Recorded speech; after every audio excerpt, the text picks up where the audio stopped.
Eu estou aqui para apresentar esse trabalho que se intitula Fitoplânctons, a base invisível da vida na água. Ele foi desenvolvido durante as atividades do Núcleo de Ensino e Pesquisa e Extensão, do NEP2, que tem como tema Biodiversidade Invisível, pelos alunos Afonso Henrique de Souza, Amanda Costa, Alice Araújo e Carolina Cabral, sob orientação das professoras Leilane Barcelo e Aparecida do Nascimento.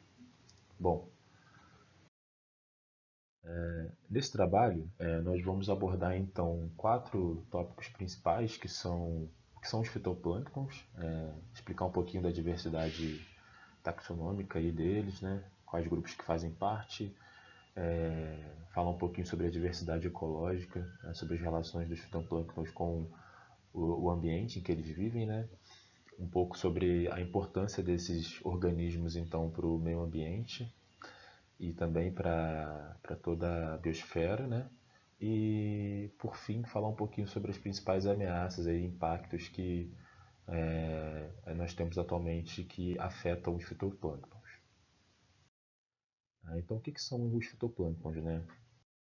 Os fitoplânctons eles são um conjunto de micro-organismos aquáticos em geral, eles estão em ambientes aquáticos tanto de água doce quanto de água salgada, então desde mares, oceanos, rios, lagoas, né, até mesmo em florestas, florestas úmidas, podem ocorrer fitoplâncton também. Eles são micro-organismos que possuem a capacidade de realizar fotossíntese. Geralmente eles são unicelulares, né, flutuantes, ou errantes, né? Então eles não têm a capacidade de nadar na água, mas eles são levados pela maré, né? Eles são encontrados então, como eu disse, na superfície dos corpos de água, né? E alguns dos grupos que fazem parte, né, que constituem esse grupo grande, que é assim comumente chamado fitoplâncton, são algumas algas, algumas bactérias, alguns protozoários, alguns fungos e alguns metazoários. Como eu disse, eles são fotossintetizantes, então eles são capazes de sintetizar matéria orgânica, né? Para isso eles necessitam de nutrientes inorgânicos, também de temperaturas ideais, né? Para que o metabolismo deles ocorra da melhor forma e principalmente de energia solar, né? A fotossíntese ela é um processo biológico que depende da utilização de energia solar para que ocorra, né? E tudo isso então envolve o metabolismo e o desenvolvimento e reprodução desses micro-organismos. Bom, um pouquinho sobre a diversidade ecológica deles. Eles são geralmente organismos, né? Como vocês podem ver aqui nessas imagens, microscópicos, então eles têm tamanhos muito reduzidos. Né? Então a gente está acostumado a pensar naquela biodiversidade que existe nos ambientes aquáticos, como peixe, crustáceos, né? Algumas algas grandes ou até mesmo corais. Os fitoplânctons não, eles são dificilmente vistos a olho nu. Em geral eles estão na água, mas a gente não consegue ver, só quando a gente coloca no microscópio. E entre as principais características dele, que fazem que eles estejam ali na água flutuando, né, é que eles possuem uma parede de sílica, ou algumas vezes também de carbonato de cálcio e celulose, e tem uma variedade imensa de adaptações. Né? Então, alguns deles possuem espinhos, alguns possuem cerdas, né? Alguns possuem bainha de mucilagem. Então, assim, a diversidade de formas e estruturas que esses micro-organismos possuem é bem grande. Bom, quais são os grupos então que compõem, né? Como eu disse antes, a gente tem principalmente as diatomáceas, os dinoflagelados, as algas clorófitas, as cianobactérias e as euglionófitas. Falar um pouquinho de cada um desses grupos, né? As diatomáceas, então, são organismos que podem viver isolados ou formar colônias, né? Estão presentes aí no ambiente marinho, na água doce, terrestre. Podem viver também em simbiose, ou seja, pode viver juntamente com outras espécies, com outros organismos. E tem como uma característica possuir uma parede celular composta de sílica, né? Então aqui a gente tem alguns exemplos de diatomáceas, né? Para exemplificar. Bom, o segundo grupo aí são os dinoflagelados. Os dinoflagelados eles são presentes em ambiente marinho e também na água doce. Eles também são fotossintetizantes, mas eles também podem ser heterotróficos, ou seja, eles também podem consumir, né, o seu alimento e não apenas produzir o seu alimento a partir da energia solar. E em geral eles possuem flagelos, né, que são esses prolongamentos, que essas estruturas. Esses flagelos algumas vezes têm aí a função de possibilitar um certo tipo de movimento. A gente tem as algas verdes, as colorófitas, né?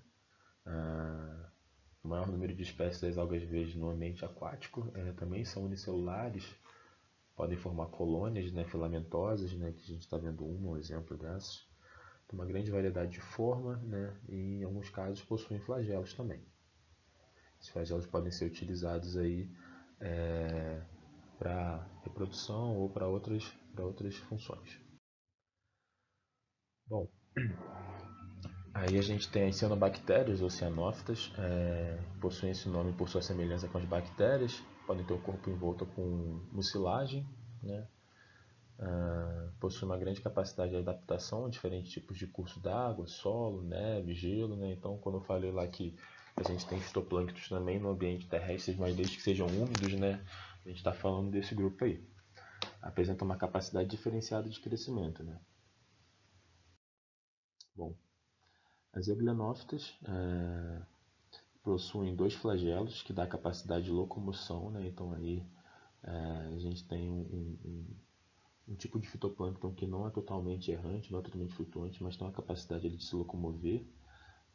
Um desses flagelos possui uma mancha ocular, né, chamada de estigma, que ela detecta, né, ela tem a capacidade de detectar a presença de luz, então ela esses organismos eles são foto-orientados, né, como se fosse uma estrutura ali que faz com que esses organismos se movimentem em direção à luz.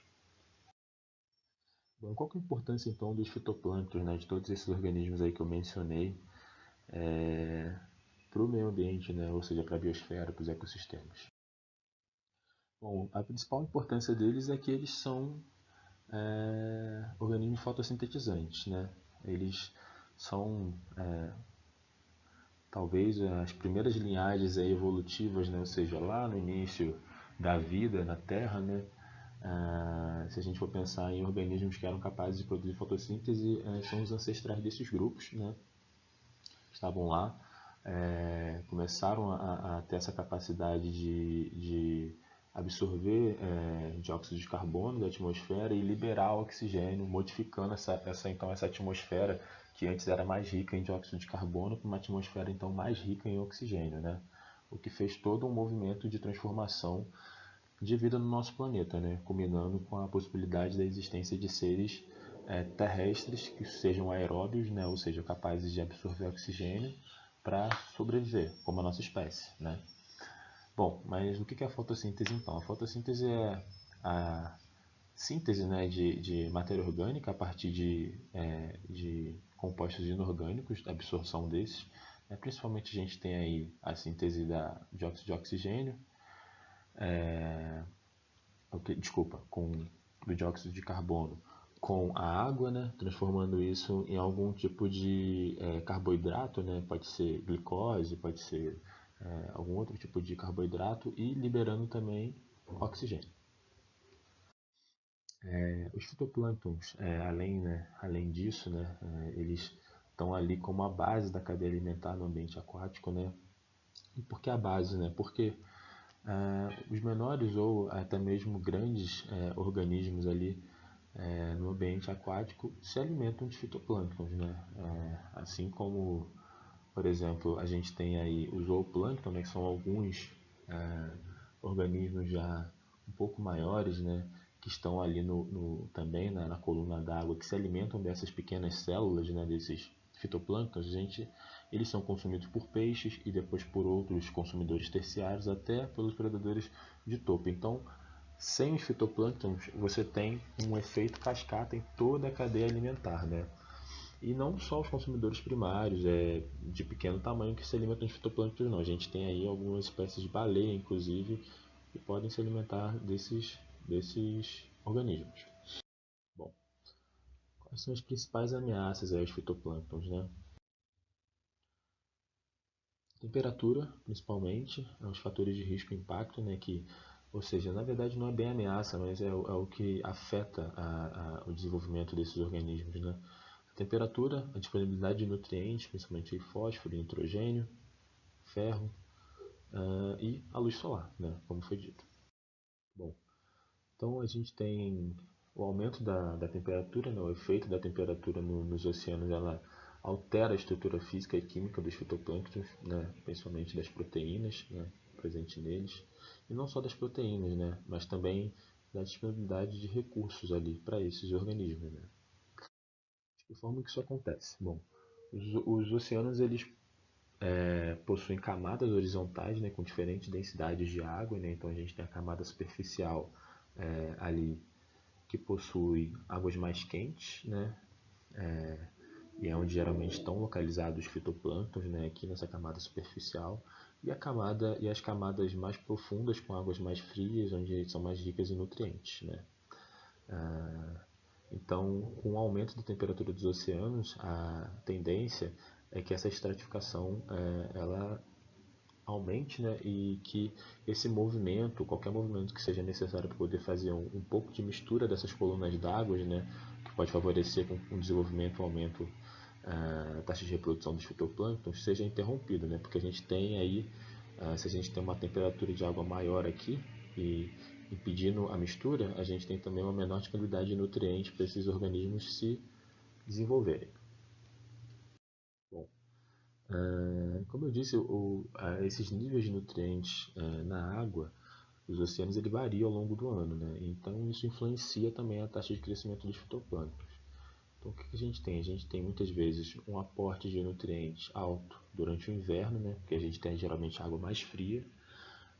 Esse aporte alto de nutrientes faz com que os fitoplânctons aumentem, né? Ou seja, tem a sua taxa de reprodução elevada, né, porque tem mais nutrientes, e ao mesmo tempo os consumidores também, os peixes, né? Então, durante a primavera ali a gente tem um pico desses dois grupos.